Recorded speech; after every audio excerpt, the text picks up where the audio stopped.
Добрий день, з вами Welcome. My name is Olga Tamanova, and I welcome everybody joining us at Ukraine Media Center on the 541st day of the full-scale occupation of our country. We'll be talking about the situation in the south. The host that we are talking to is Natalya Humenyuk, the head of the United Coordinating Press Center of the Security and Defense Forces of the south of Ukraine. Glory to Ukraine. Madam, what is the situation in the southern part of the country, the shellings, if you could brief us on the latest developments?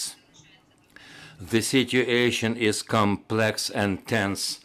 The enemy does not cease to shell us in spite of the problems with the logistics and the supply lines.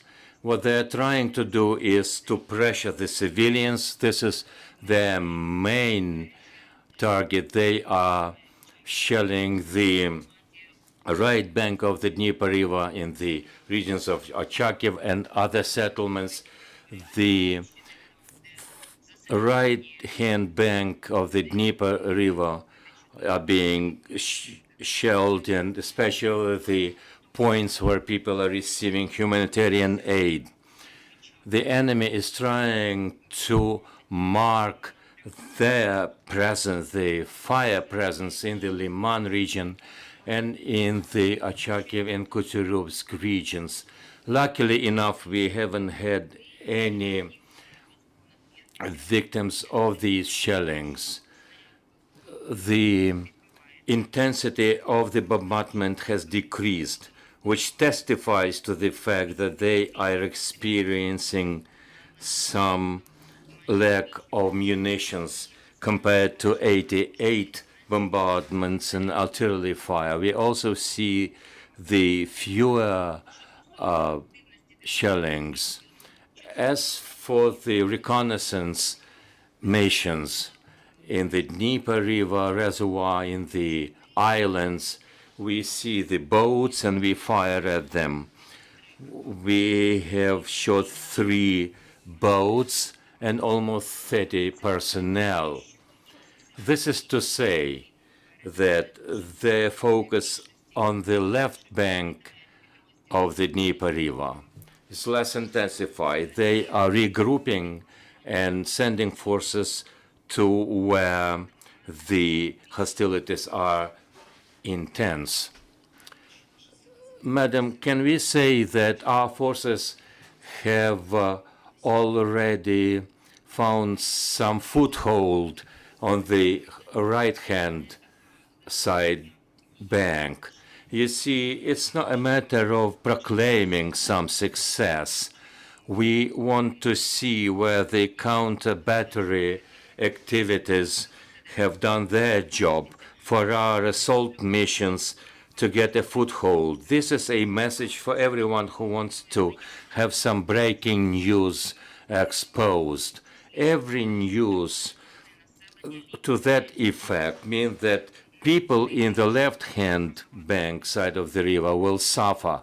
Every news that we have established a foothold on the other side of the bank means that the shelling will be intensified. When people say that we have our forces on the other hand, and people tend to suffer in terms of the humanitarian disaster, people's homes are still flooded. So the forces of defense are pursuing other strategy.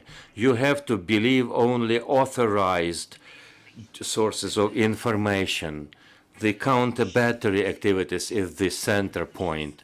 We understand that the forces of defense is to disrupt the logistics lines of the occupying force. What's going on in terms of these supply lines, the state of the bridges that they use? Can you tell us about that?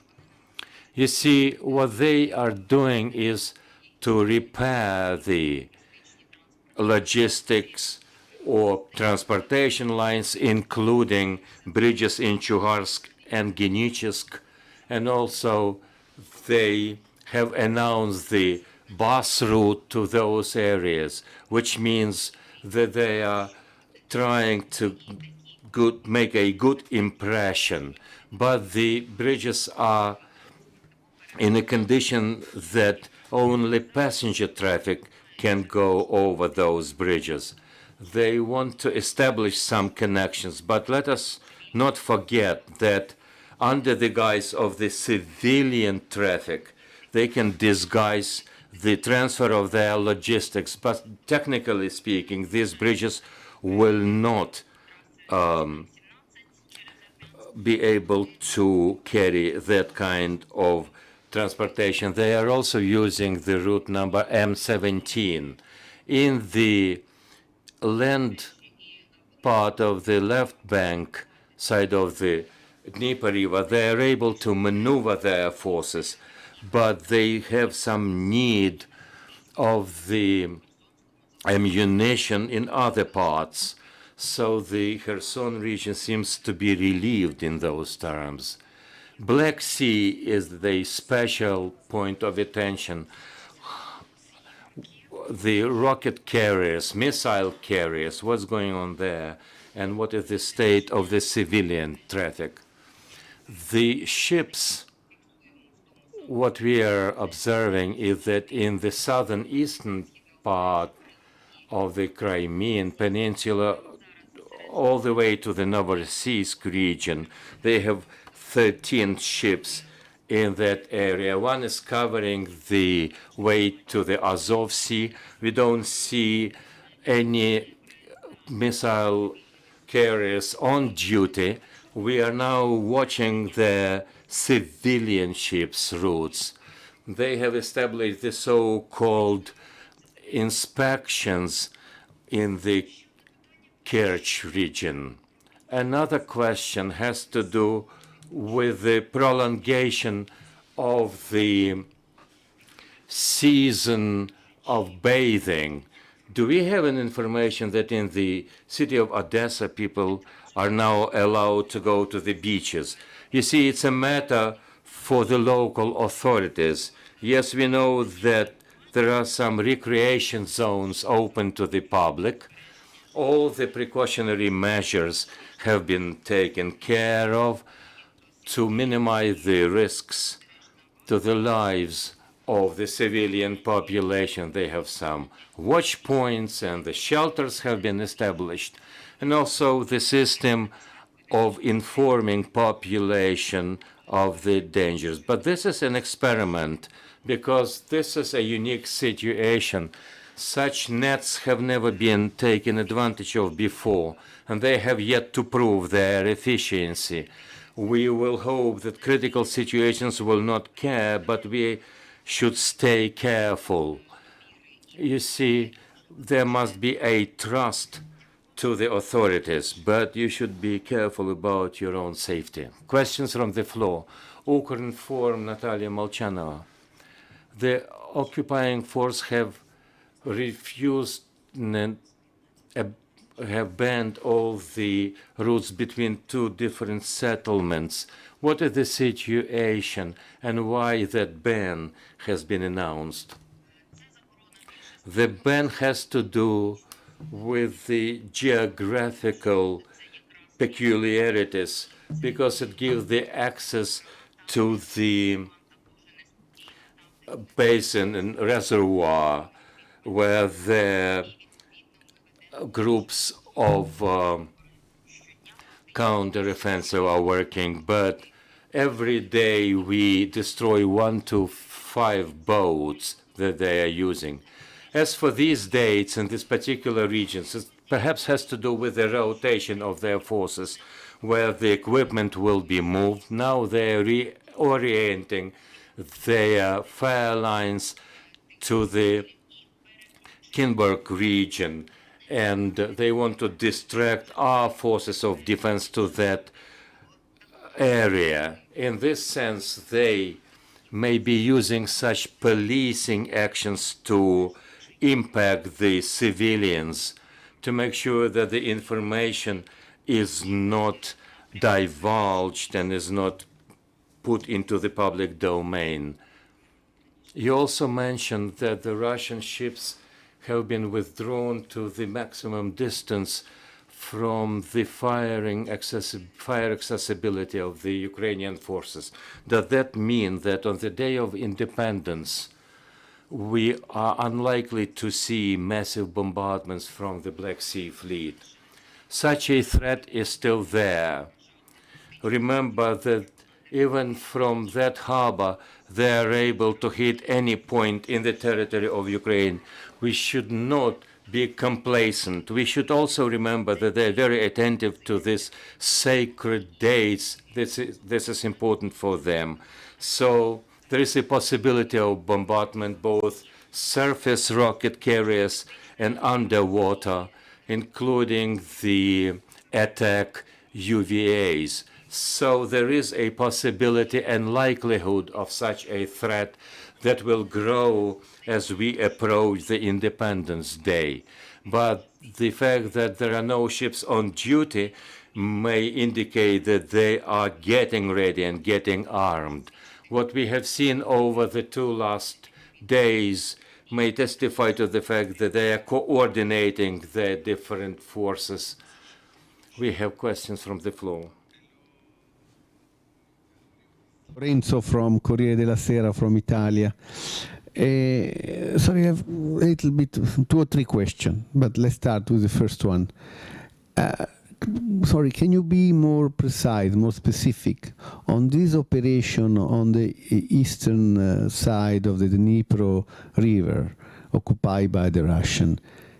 Can you say clearly that now, today, there is a presence, a fixed, stable presence of Ukrainian soldiers, special teams who crossed by boat in the last few weeks, and they are there, they have a stronghold? And can you give us an idea what they are doing? At the beginning we were told, I think from Russian sources, they talk about 7 boats, about 40 soldiers.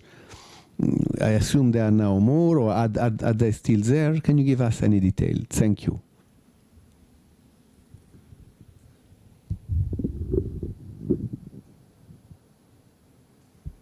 Про успіхи можна говорити тоді, коли You see, when we have established a foothold, we will call it a success. We should trust only the authorized sources, not listen to the so-called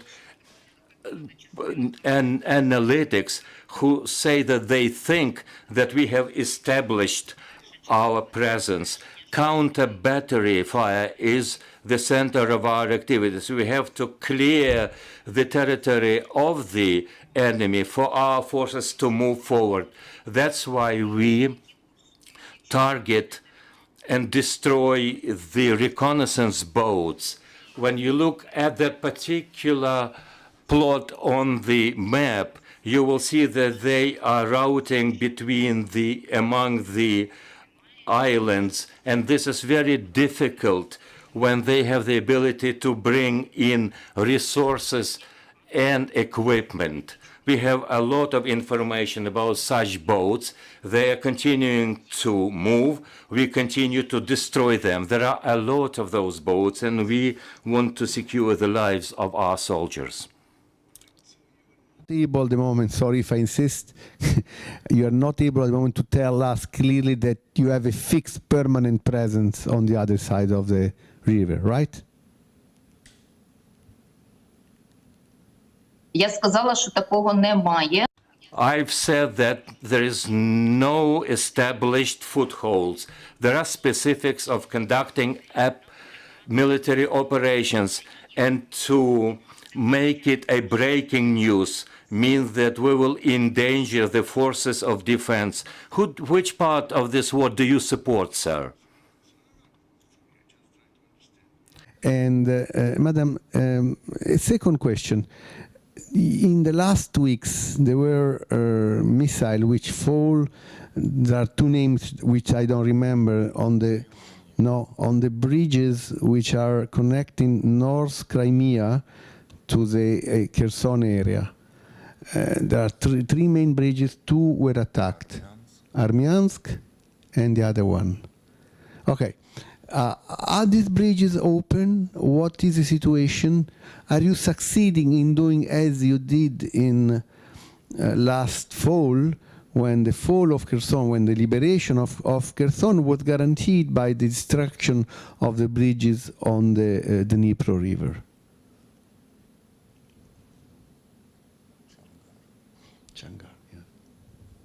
Чонгарський і Генічеський. Chonghar and Genishsk bridges have been substantially damaged, but the occupiers are trying to repair them. They want to establish the connecting lines over those bridges. They have announced the civil trafficking over those bridges. But as for the heavy military equipment, these bridges will not be able to carry that load. That's why they are trying to establish a pontoon connections. If we have targeted fixed bridges, we will also target the pontoons. We want to exacerbate and disrupt their supply lines to make sure that they have only one accessible road through the city of Armyansk. Allowed me the third question. We were together the day after the attack, the Russian attack against the cathedral in Odessa. We went to see the harbor, the main harbor in Odessa, with the Italian delegation, do you remember? In that day, the manager of the harbor told us there were about 40 foreign cargo, big ships, were still blocked from the beginning of the war. And as far as I understood, one of them yesterday, in the last hours, recently, successfully went out with this new corridor. Can you tell us what does it mean? Is this a real new established corridor? The other boat moving, and this corridor is only for this boat, which have supposed to leave Odessa harbor after so many years, after so many months, or is also for incoming boats? Thank you. Україною було позначено. The navigation passage of the ships that have been blocked since last year in the ports of the Odessa region in a certain direction. This is a direct direction. In the city, you will understand, the corridor is different from the land.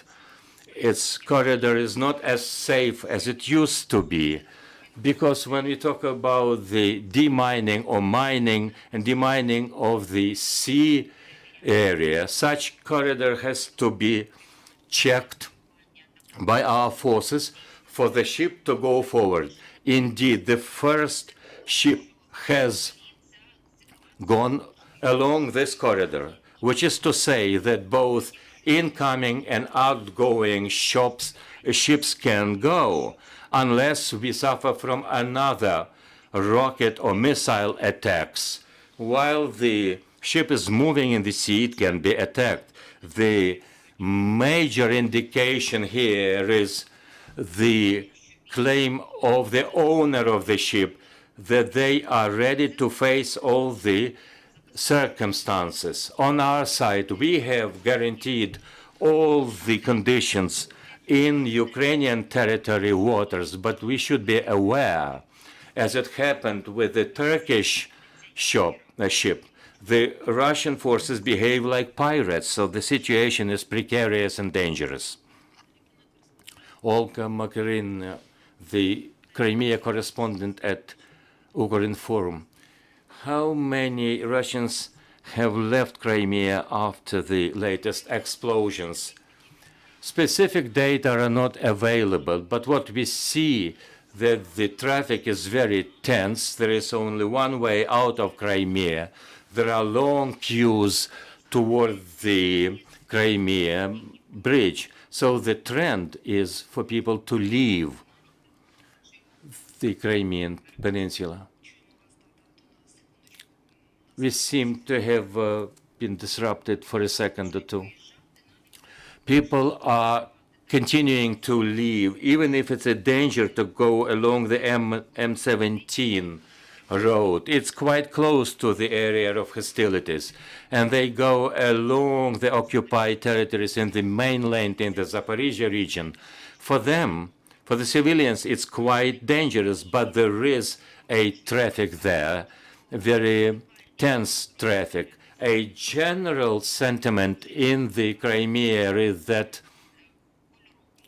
you see, it can be described in colorful terms. Blue and yellow are people who are waiting to be liberated by the Ukrainian forces, and other colors are people who are still believe that they will be defended by the Russian Federation. Ladies and gentlemen, we've been talking to the head of the coordination center of the Defense Forces South Command. We appreciate your being here. We plan our agenda for tomorrow.